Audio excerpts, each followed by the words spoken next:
Welcome to the Cabral Concept, where board-certified naturopath and integrative health practitioner Dr. Stephen Cabral shares how he was diagnosed at the age of 17 with a life-altering illness and given no hope for recovery. It was only after studying and traveling all over the world did he discover how to combine ancient Ayurvedic healing practices with state-of-the-art naturopathic and functional medicine to fully rebalance the body and re-energize it with life. It's time to discover how to get well, lose weight, and finally feel alive again. And now, here's your host, Dr. Stephen Cabral.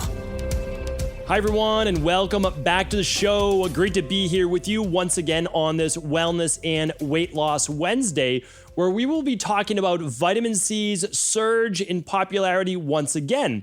So I always like to say what was old will once again be new again, and this is what we're looking at with good old vitamin C. Vitamin C is absolutely one of those original vitamins that most people used to take, kind of fell out of favor for more of the, fancier, more popular ones now.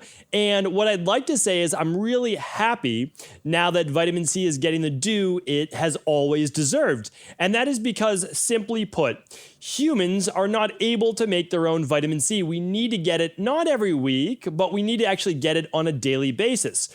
So you can make an argument, things like vitamin A, vitamin D, we can get every once in a while, maybe once a week, every couple of days, and our body's going to be able to store it better. But that is not the case with vitamin C. It's one of the reasons why it's so vitally important that we do consume it on a daily basis and probably a couple times a day. The reason I say that is that we've got some new research. Again, this is why I'm kind of bringing it back to the forefront, that vitamin C is able to increase our overall antioxidant capacity in the body by about a third. I mean, just vitamin C alone, raising the antioxidant capacity, which means your body's ability to squelch free radicals, which means your body's ability to regulate healthy levels of inflammation. So we're going to be talking a lot about that today.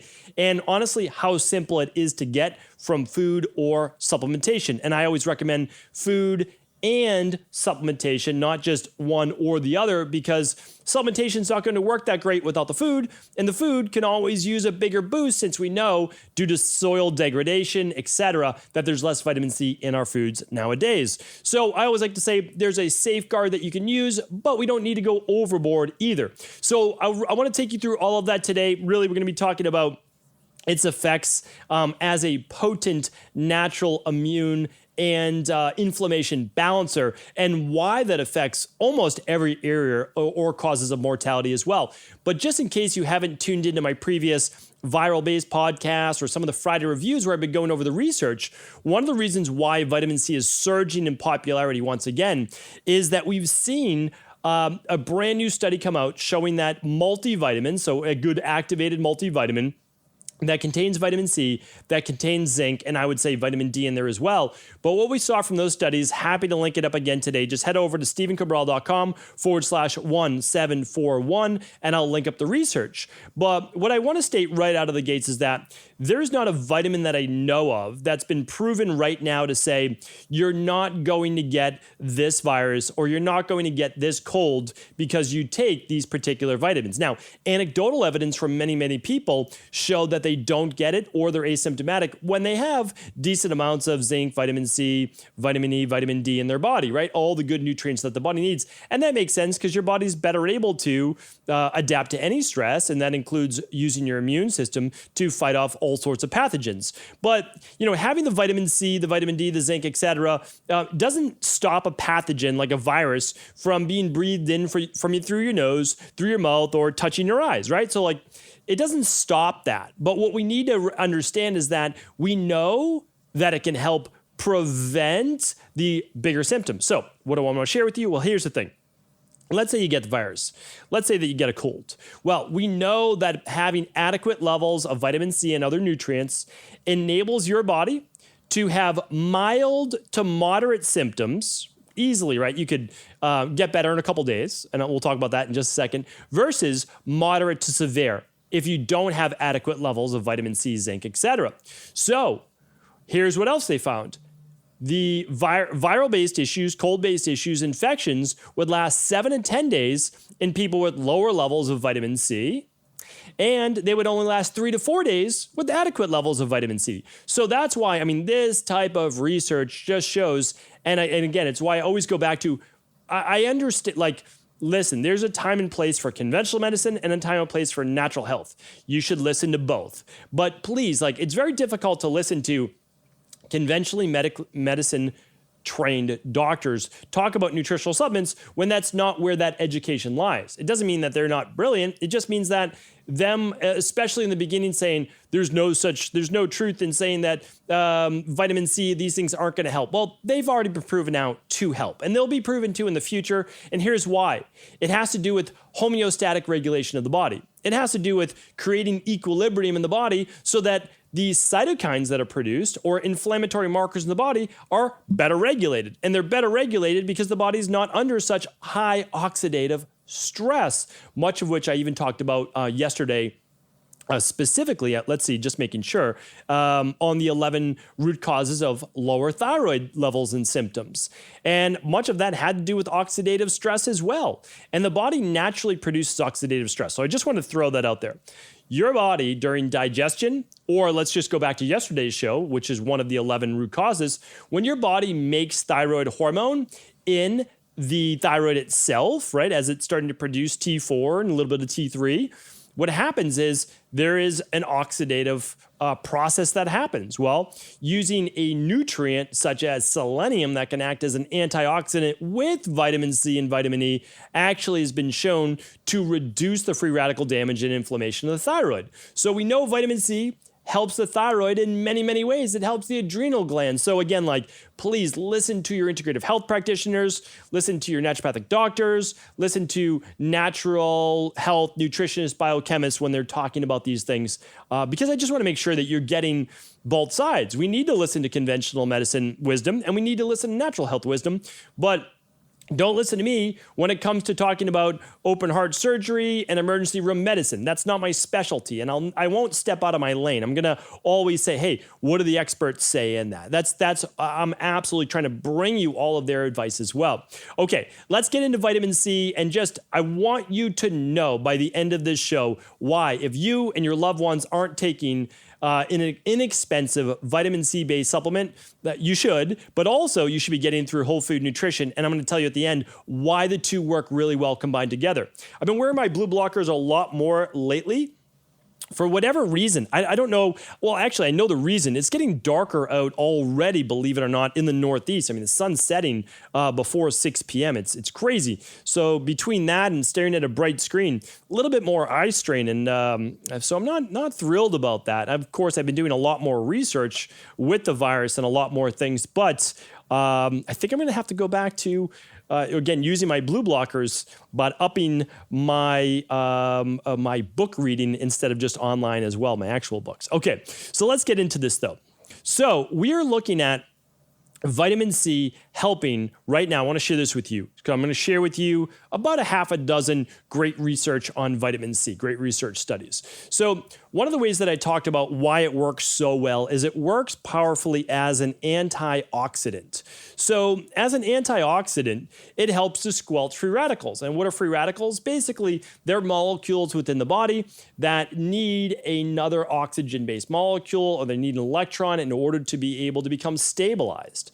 So when you have these free radicals moving around your body, thinking about almost like a ping pong ball, create an oxidative stress wherever they may land. Thyroid, joints, brain, intestines, wherever it might land. And again, our body produces oxidative stress based on natural metabolic processes. But it also creates free radical stress when you have gut issues, when you have heavy metals in your body, when you have other toxins in your body, such as let's just say aluminum that you get from tap water, or fluoride that you get from your toothpaste. So do keep in mind, but when we increase our vitamin C, it shows that our body can actually boost its own antioxidants levels by about 30%. That's pretty incredible. And so that boosting antioxidants is going to help then what? Defend against inflammation. And what does inflammation have to do with anything? Well, it's only implicated in 90% of all chronic-based disease, right? So it's been shown vitamin C can help in essentially all chronic-based diseases. Let's go through some specifically. All right. vitamin C in its ability to help people with high blood pressure. Okay, why does this matter so much? About 1/3 of all Americans, and this includes most of the Western-based world, have some issue with their blood pressure. Well, vitamin C has been shown to help with heart disease. We'll talk about that in just a moment coming up. But in an analysis of 29 human studies, those taking vitamin C reduced their systolic blood pressure and diastolic blood pressure in overall healthy adults. And it's also been shown to help with arterial-based issues such as inflammatory arterial issues, which is implicated in both heart disease and high blood pressure. All right, next one I want to share with you is heart disease. This is, I mean, you can't say one is more important than the other, but heart disease does come before stroke and high blood pressure in terms of mortality. There are more people around the world that suffer with congestive heart failure and heart disease and other heart-related issues. It also, so let's talk about that. We have inflammation in our arteries. What does that do to the endothelial tissue in the arteries? It begins to make them harder and smaller. So this is why some people, about half, can actually have a heart attack with normal levels of cholesterol. Well, it's difficult to get blood through a narrower artery, even if there's only a little bit of plaque. So what do we need? Well, we need less inflammation so that we can have normal-sized arteries. Vitamin C is not the cure-all, but it's a good step in being able to combat a lot of these inflammatory issues. What else do we need to do? Well, diet, exercise, stress reduction, right? The whole de-stress protocol that I talk about in the rain barrel effect. So 9 studies. So we got analysis of 9 studies with a combined almost 300,000 people and about 10 years. So a good amount of data. Those that took at least 700 milligrams had a 700 milligrams of vitamin C had a 25% lower risk of heart disease than those who didn't take any vitamin C supplements. I mean, that's an amazing study. 10 years, 300,000 people. Some people took 700 milligrams or more, like a gram of vitamin C, and they had a quarter less lower risk of heart disease. I mean, that's fantastic for taking just a little bit of vitamin C. And that's why, again, I don't think we need to go overboard, but these are aspects that we absolutely should be looking at. Okay, so let's move on to the next one. Lowering issues with uric acid in the blood as well as gout. So, study of about 1,400 men. Those who took the most vitamin C had significantly lower levels of uric acid than those who consumed the least. Another study, about 50,000 healthy men over 20 years to determine whether vitamin C was linked to developing gout. It found that those who took vitamin C supplement had a 44% risk of lower risk of getting gout. Pretty fantastic. And it only takes about 30 days to work in those specific goat-based studies. All right, here's another one. I linked this up. Let me see if I can find this for you specifically. I believe I talked about iron and iron and low thyroid issues last week in episode 1734. So if you want to see how lower levels of iron could actually contribute to lower levels of thyroid, check that out on episode 1734. And of course, you can find my whole thyroid rebalancing program just at stephencabral.com/courses, which is all my courses that I'm developing to really go a deep dive on one specific topic. So, I mean, pretty much everything that you need to know about how you got here and rebalancing your body taught to you in one day. Like, that is my goal now. And I've talked about for the specific reasons of why I'm doing that. I won't go into that today, but I want to share with you this. So if you, there's a lot of people with anemia right now. Maybe they don't even have low thyroid-based symptoms, but they have anemia. They have paler skin, poor blood flow, poor oxygen, lower energy, brain fog. I mean, poor skin, hair, nails, you name it. And we need iron, obviously, for that. But iron's only one part of it. So what we find is that vitamin C supplements can help improve the absorption of iron. This is why it's so important that vitamins don't work as a singular unit. Now, of course they do, right? Of course they work as a singular unit, but they don't get absorbed and utilized by the body without its synergistic partners. Like, try to get vitamin E to work that well without vitamin C. It's going to be used up really quickly, can't be recycled, okay? That's a huge issue. Same with glutathione. So let's also look at vitamin C and its potency with like a ubiquinol, or, I mean, essentially anything. Vitamin C is a recycler of antioxidants. So instead of me going down a laundry list of all of those things, that's what vitamin C does.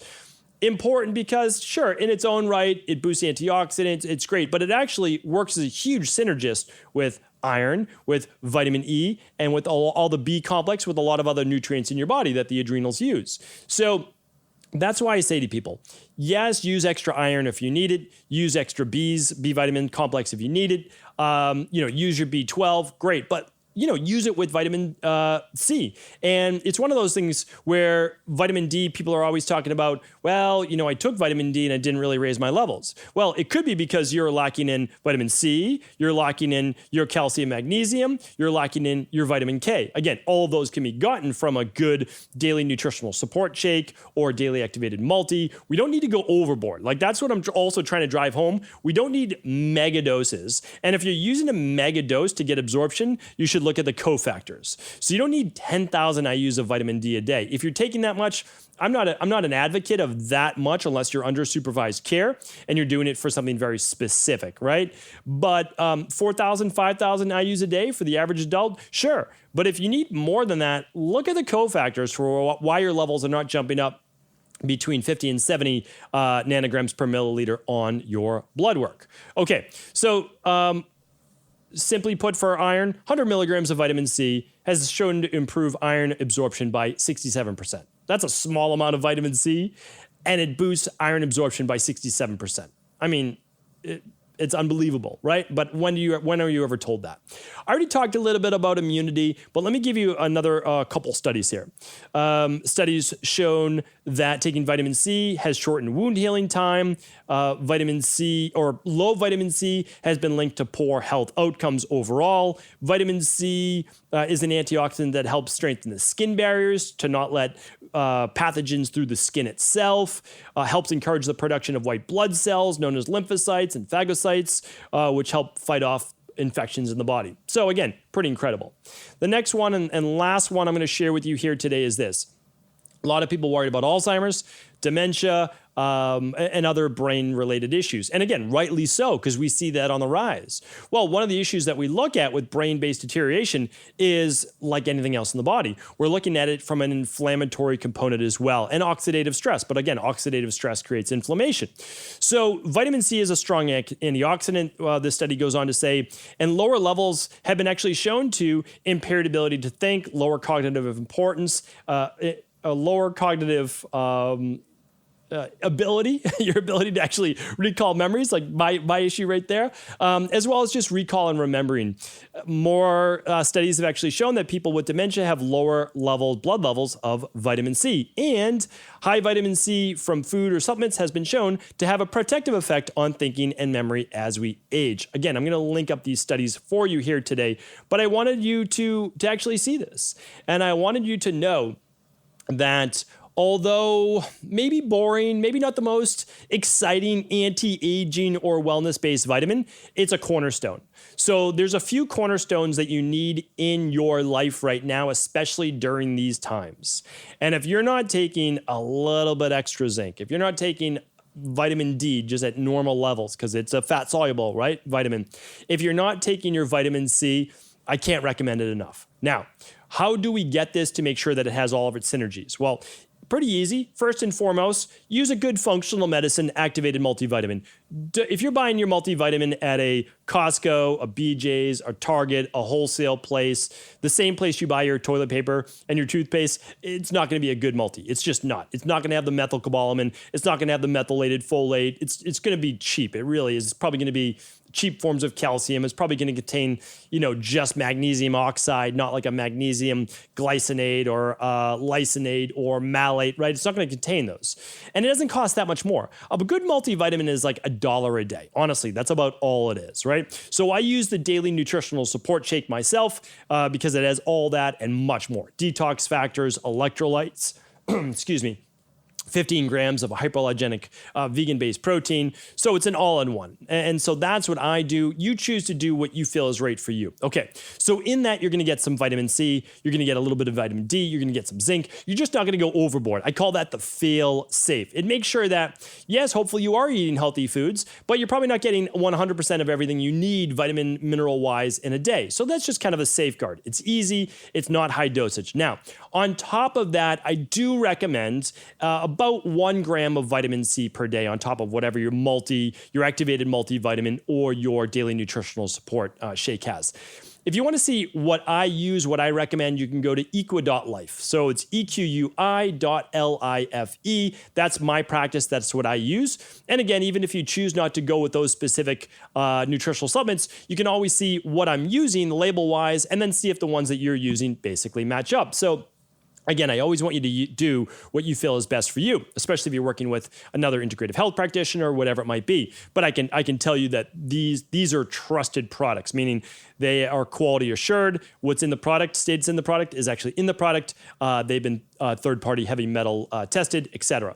Okay, so we have that. But on top of our daily nutritional support or activated multi, about 1 to 3 grams of vitamin C a day. How much do I recommend? Well, I mean, really, for most people, I can't give you specifics right now, about 1 to 3 grams a day, honestly. Like, that's a good spot. I don't think that you need to or should be doing 10 grams of vitamin C a day like a lot of people are advocating. I think that if you got sick and you're trying to fend off something, sure, I don't have any issues with people doing 5 to 10 grams a day. I honestly don't. But I don't recommend mega dosing of nutritional supplements for the long term. I really don't. Short term, sure, there's a time and place for everything.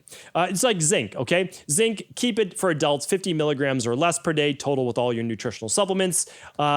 Is it okay to go 75 milligrams to 100 milligrams a day? Yeah, it probably is for a short period of time. How long is a short period of time for any of these things? About 3 weeks, right? Same for vitamin D.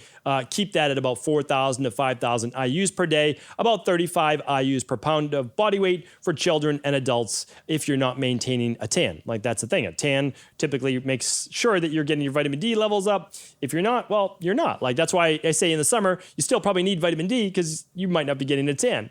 So that is that. Again, like, simply put, vitamin C is an all-star. It makes all other vitamins better. It helps to reuptake and recycle a lot of those other antioxidants. And again, when you're looking at the major causes of mortality and infections and inflammatory-based issues, vitamin C is a big helper. So, bottom line is I recommend getting food-based vitamin C on a daily basis.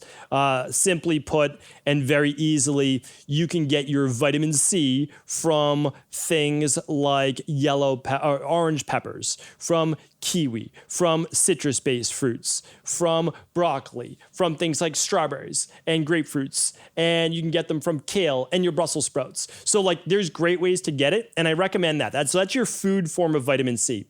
And then a lot of people talk negatively about ascorbic acid and things like that, but the truth is, ascorbic acid is what's used in these studies for the most part, and it does work. We have a product called Full Spectrum Vitamin C that's food-based and ascorbic acid-based, so it's orthomolecular medicine-based with food. That's an incredible one. 2 capsules a day gives you 1 extra gram a day. You take 1 at breakfast, 1 at dinner. That's typically what I do. It's super simple. And then when I want an added boost of vitamin C, I just do a scoop of my alkalizing vitamin C, which is 2.5 grams a scoop. And that's a fantastic one. That's a buffered vitamin C. So it's easy on the belly.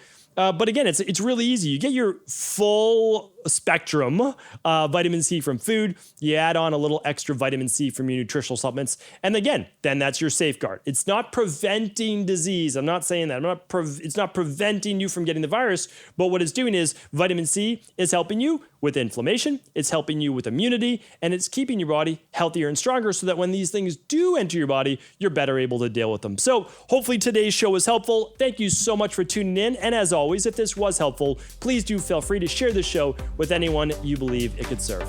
Before you go, I wanted to ask you this question.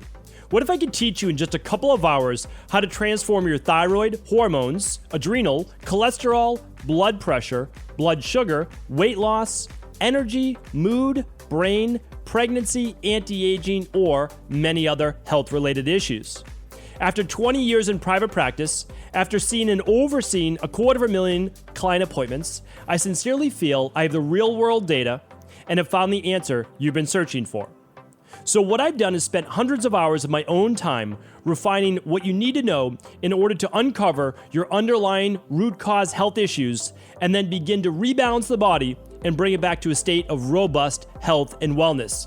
I'm going to teach you exactly what I do in my private practice so you can understand how you got here and now what you need to do in order to heal. You'll receive all of the important success checklists, protocols, and even ways to customize it to make the program fit your busy life. And you'll get all of this at a fraction of the price. Let me save you the time, money, energy, stress, and frustration of not knowing what to do next. Instead of reading dozens of books on the topic and seeing multiple practitioners, I will condense everything that you need to know in just a few hours of video tutorials that you can watch and listen to anywhere. Together, we will make this healing process an enjoyable one that you can take with you for the rest of your life. I wish you all of the best of health and happiness, and I hope to be able to guide you on your healing journey through my health results accelerators.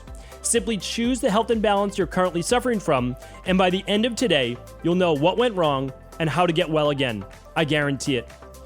For details, head over now to stephencabral.com/courses.